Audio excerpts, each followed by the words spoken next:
When you think about a trade war, you're probably picturing things like steel, or lumber, or maybe cars, right? But what if I told you that one of the biggest, most intense blow-ups in the US-Canada relationship was actually fueled by garbage? Yep. Let's dig into the wild story of how something you throw away every day became a weapon in a geopolitical fight. Just look at that number for a second. 3.46 million tons. That is how much trash, just regular municipal waste, the Canadian province of Ontario ships south to get buried in Michigan's landfills every single year. It's an unbelievable amount. So you have to ask, how in the world did this routine cross-border flow of junk escalate into a full-blown, high-stakes conflict? A conflict that ended up pitting a provincial premier directly against a U.S. president. Well, that's exactly what we're going to break down right now. All right, here's our game plan. First, we'll look at the situation on the ground, that river of refuse. Then, we'll get into the political spark that lit the fuse, the tariff trade war. After that, we'll see how Ontario hit back, which created a real point of no return. And finally, it all comes to a head in the high-stakes USMCA showdown. Okay, first things first. We have to understand the foundation of this whole mess. For decades, there's been this massive one-way river of trash flowing from Canada's biggest province straight into its American neighbor. Now, what's so wild is the sheer scale of this dependency. In 2024, a full 14.35% of all the waste dumped in Michigan landfills came from just one place, Ontario. And this wasn't some minor arrangement, It was a core part of Ontario's entire waste management strategy. So why was this happening? Well, it's pretty simple economics, really. Michigan was offering an incredibly cheap solution with a state surcharge of just 36 cents a ton. I mean, that's basically nothing. Meanwhile, Ontario had a huge problem on its hands, a looming landfill crisis. They were projected to literally run out of space by 2034. And that's the real kicker. As of 2024, there are just under 10 years left on Ontario's landfill clock. Now think about this. It takes 10 to 15 years just to get a new landfill site approved. You can see the crisis coming a mile away. This ticking clock created the exact vulnerability that was about to be exploited in a big way. So, with Ontario being so dependent on Michigan, the stage was perfectly set.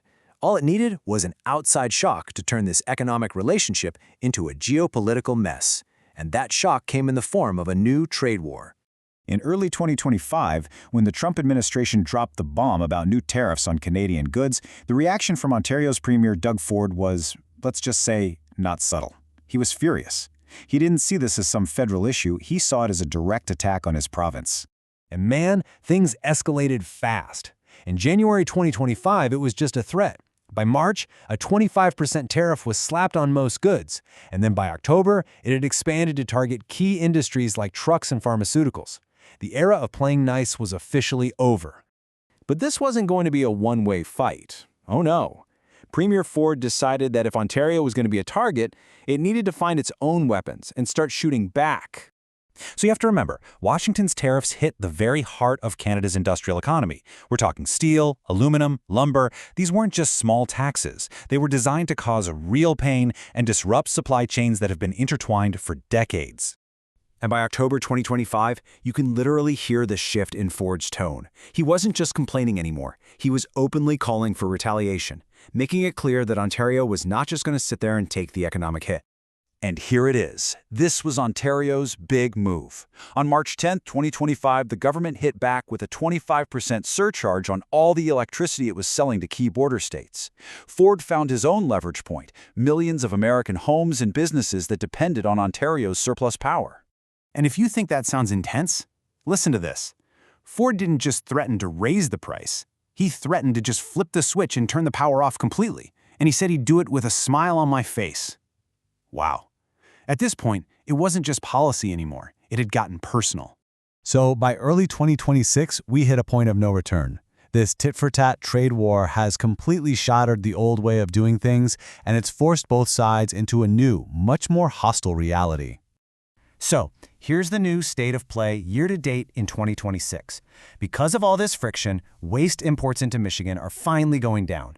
But, and this is a big but, the cost of getting rid of trash is going up for everyone thanks to all the tariffs and fees.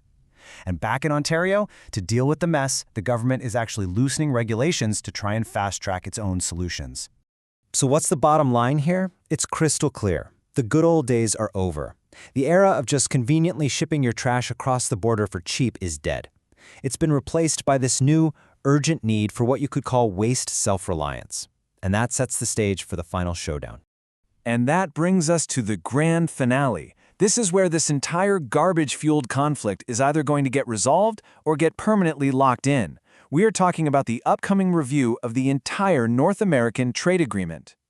Here's something a lot of people don't know about the USMCA, the deal that replaced NAFTA. It's not permanent. Tucked inside is this thing called a sunset clause.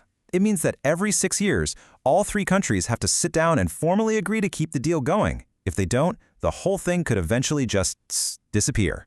And the very first one of these reviews, it's coming up in July 2026. So look what's on the negotiating table. The U.S. is walking in with higher tariffs as the new normal.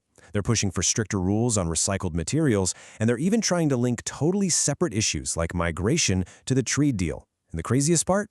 Waste management, a basic logistics issue, has now been elevated to a major international bargaining chip. Which leaves us with one last, massive question. The Canada-US border has always been seen as a symbol of friendship and cooperation. But this bizarre fight over garbage has exposed some really deep cracks in that relationship. It makes you wonder, is that relationship strong enough to survive a trade war where literally everything, even the trash, is now on the table?